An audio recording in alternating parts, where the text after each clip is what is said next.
Vena Melinda mengungkapkan penyebab Ferry Irawan kembali menjalani pengobatan karena penyakitnya yang tiba-tiba kambuh.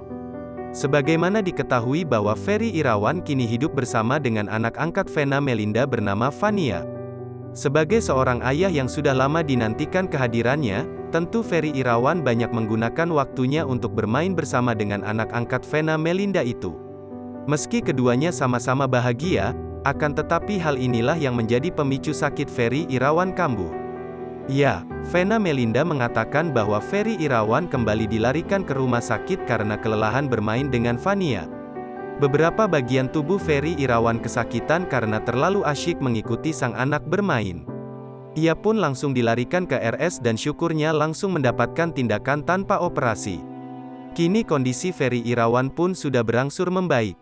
Karena Abi ini kan gak boleh gendong-gendong berat, angkat berat.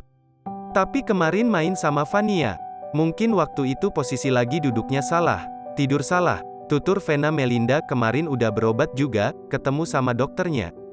Ya di sana mereka bisa treatment kita tanpa operasi, timpal Ferry, dikutip dari YouTube Hits Infotainment, Sabtu, tanggal 13 Agustus tahun 2022.